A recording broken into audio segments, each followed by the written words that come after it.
And my first guest tonight was Hardin's boss at the Eureka Springs Police Department in Arkansas back in the 90s.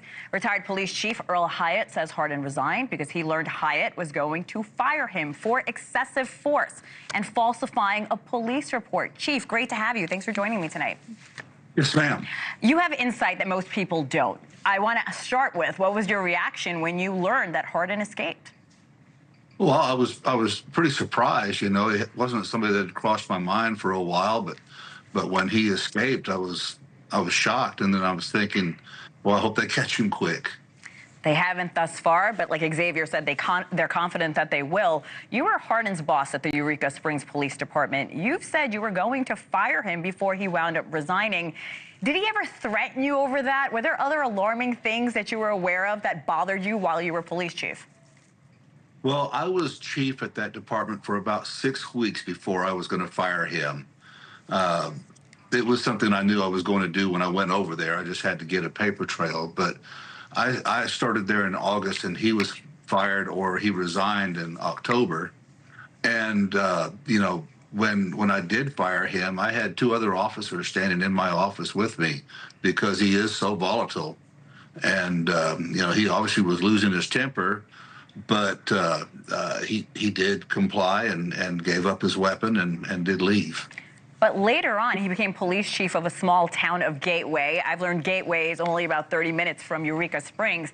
How did he even get the job? Did you share your concerns with residents there, again, being so close to your town? Well, quite frankly, I didn't even know he was the chief in Gateway until I heard later. It's a town of like 400 people, and he was the very first police officer there that had ever been hired there, and he's the last police officer that they've had. Oh, that's interesting. You've described Hardin as a very violent man, someone with a really bad temper, not to mention his size. He's 260 pounds, he's over 6 feet. Are you concerned he will kill again? I don't think he would hesitate at anything. He's desperate. And, you know, what does he have to lose at this point? Yeah, that's a good point. Xavier showed us the thousands of caves in northern Arkansas. He explained it to us, not to mention those dense forests, steep valleys, rolling hills. Is Hardin the type of guy who can easily survive in this type of terrain, Chief? I've never known him to be a survivalist or have that kind of a skill. But, you know, with the Ozarks, there are a lot of caves. There's a lot of cover. There are a lot of cabins that are empty. They're seasonal, and so it's pretty easy to stay concealed in this part of the state. That's what makes it so scary. You mentioned you were on the job for 6 weeks when you knew you were going to fire Hardin. Why? Why did you know immediately on the job that I have to let this guy go? Well, before I became the chief of police, I was a sheriff's deputy investigator at the Carroll County Sheriff's Department. Eureka Springs is in Carroll County. And so I had contact with Hardin. I had seen a lot of the ways that he did things, some of the things he did at that department. So I knew when I took the job in Eureka Springs that was going to be the end result. I was going to get rid of him. So it didn't take long. You saw his behavior firsthand. We mentioned Hardin was housed in a maximum security wing of the prison after he pleaded guilty for shooting a man in the head. He was also allowed to work in the kitchen. Do you think that's where he got the tools and disguise for an escape? Again, he dressed as a corrections officer. You see the picture there in his uniform. Right. Well, you know, I would hate to speculate as to where he got the tools and the uniform, but you know, he's an intelligent person. That doesn't mean that he's a good person, but he's intelligent, and he uses it the wrong way. We heard in Xavier's piece from the Department of Corrections, who are very confident that it's not a matter of if, but a matter of when they find Hardin. Are you as confident knowing the terrain of where he might be hiding? Oh, I firmly believe that they will catch him. I just hope that it's soon and that nobody gets hurt before he gets caught. So many residents in the area, as you know, are being told to lock their doors.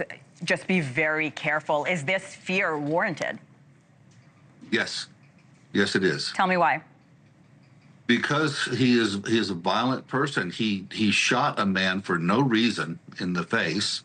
He raped a school teacher while she was preparing her lesson plans. He committed acts of excessive violence and excessive force when he was with the Eureka Springs Police Department. And then, as I understand it, there were incidents of excessive force and violence when he was at the Gateway Police Department. You mentioned excessive violence. Do you mean when he was an officer? Is that when he was arresting people? Was it with prisoners, convicts? Yes, it was. It was making arrests. He would use excessive force. He had that I'm the king attitude, or, I'm greater than thou, and you will do what I tell you or you'll pay the consequences. Chief, I have to say, you are very familiar with the investigative portion of this. What happens now? What are investigators doing right now to find him? Where are we in the investigation? Well, with anything that, with an escapee like this, they've got people who are very skilled, who are checking with all known associates of Hardin and making sure that he's not making contact with them. They're checking with his old places that he lived, areas that he lived in. And then the rest of them are searching diligently through that area, waiting for him to surface. And, eventually he's going to have to surface somewhere. Chief, did he ever say anything disturbing to you?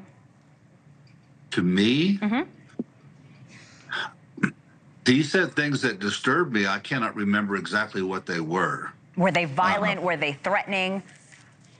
He was very threatening in his physical stature. Yeah. When I had him in my office and was going to fire him again, he resigned, but he was standing there and just couldn't control his breathing. He couldn't control himself. You could just see the body language that he wanted to retaliate, but he knew he couldn't because there were three of us in the room.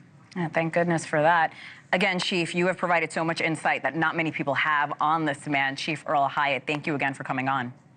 Yes, ma'am. Thank you. Of course.